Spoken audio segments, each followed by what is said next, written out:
Sayang, sayang si patokan matigo tigo gorokan. Sayang, sayang, sayang si patokan matigo tigo gorokan. Sayang. Assalamualaikum warahmatullahi wabarakatuh. Tabea, selamat pagi. Perkenalkan, nama saya Alessa Ratuaini Wirahadi Kusuma. Saya berasal dari SDN Menteng 2. Hari ini saya akan menceritakan sebuah cerita yang berasal dari Sulawesi Utara, berjudul Si Galaki dan Limbat. Cerita ini diambil dari buku 100 Cerita Rakyat Nusantara, karya Dianta. Nah, beginilah ceritanya. Alkisah, di sebuah desa di Sulawesi Utara, ada seorang pemuda yang amat pintar menambak. Namanya Si Galaki. Berkat kepandaiannya itu, hidupnya tak pernah kekurangan. Dia selalu mudah mendapatkan binatang buruan. Sehari-hari Si Galaki hidup bersama pembantunya, seorang pemuda yatim piatu bernama Limbat.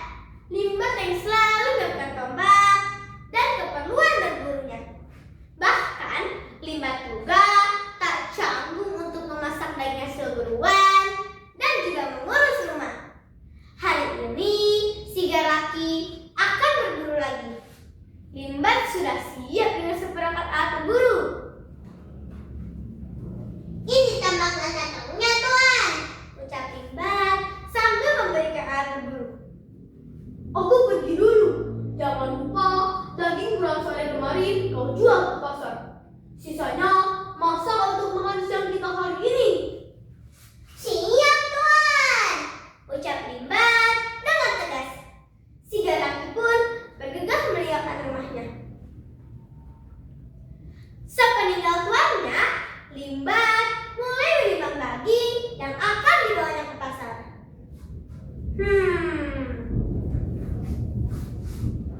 Cak, cak, pergi ke pasar beli kenari dalam tenda. Daging ditimbang berkali-kali, lemaknya tebal seperti Anda.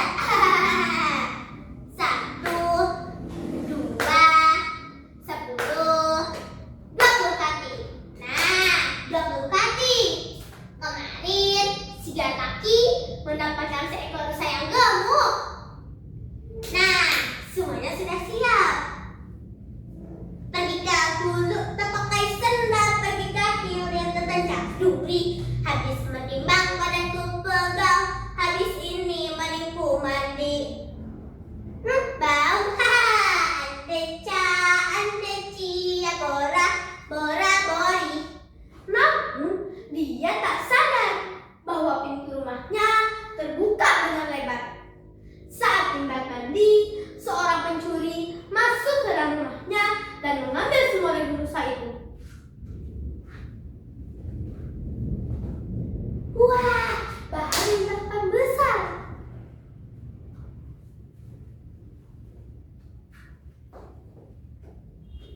Tentu saja, selesai mandi, Limbat pun terkejut. Astaga, dagingku dicuri. Bahaya, sungguh bahaya. Si Galaki pasti akan murka. Astaga, bagaimana ini? Limbat merasa sangat ketakutan karena Si Galaki pasti akan marah besar. Kemudian menjelang sore, Si Galaki pun pulang. Wajahnya terlihat sangat masam dan dia juga tak membawa seekor pun hewan buruan. Selamat sore, Tuan. Hewan apa yang berhasil Tuan tangkap hari ini? Ternyata aku tak sehebat aku pikirkan. Hari ini hewan randu berhasil lolos semua. Bagaimana daging kita? Kau sudah menjualnya kan? Maaf, Tuan. Seseorang telah mencurinya saat aku pergi mandi. Mendengar hal itu, Si Galaki pun menjadi murka. Ia tidak percaya bahwa ada seorang pencuri yang masuk ke dalam rumah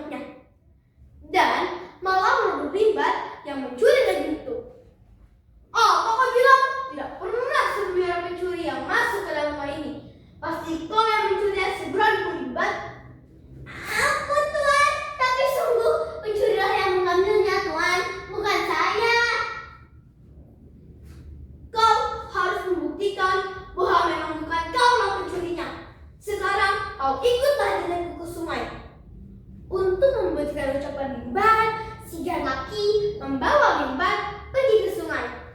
Sesampainya mereka di sana, si laki memerintahkan Limbat untuk masuk ke dalamnya. Menyelamlah kau dalam sungai ini, dan aku akan menancapkan tombak pedasannya. Jika tombak ini keluar lebih dahulu daripada dirimu, maka kau benar-benar tak bersalah. Namun, jika kapalmu keluar lebih dulu, berarti memang kau lah pencurinya. Limbat pun menjadi sangat ketakutan. Tak mungkin dia bisa menyelam begitu lama. Dan mana mungkin tombak itu bisa keluar sendiri dari sungai. Namun, dia tak bisa mengelak dan melaksanakan perintah si laki. Limbat pun masuk ke dalam air. Namun, baru beberapa detik berjalan, si laki melihat seekor babi hutan melintas di depannya. Hah? Shoo! Kenapa babi? Dia segera mengambil tombaknya dan menombak babi hutan itu. Tapi sayang, babi hutan itu berlari dengan cepat dan si laki pun kehilangan jejaknya. Tak lama dari itu, Limbat pun keluar dari sungai dengan lega. Tuan, saya muncul sudah tombak dari permukaan dan bukti bahwa saya benar-benar berkata jujur, Tuan. Namun, si laki masih tak percaya dan meminta Limbat untuk mengulangnya. Tidak, masuklah sekali lagi. Jika kali ini kau berhasil, maka aku akan percaya padamu. Terpaksa, Limbat pun menyelam untuk kedua kalinya. Dengan penuh percaya diri, si laki menancapkan tombaknya lagi. Namun, tiba-tiba, aduh, ternyata ada seekor kepiting besar mencapit kakinya. Si laki amat kesal dan mengambil tombaknya. Syuk, pergi sana dari kakiku, syuk. Dan sekali lagi, Limbat pun keluar dengan lega. Tuan, sekarang kau percaya bukan? Sudah terbukti bahwa bukan aku yang mencuri daging Tuan. Si laki pun akhirnya sadar. Maafkan aku, Limbat. Sepertinya alam sedang menghukumku karena menuduhmu sembarangan. Ternyata kau benar-benar berkata jujur padaku.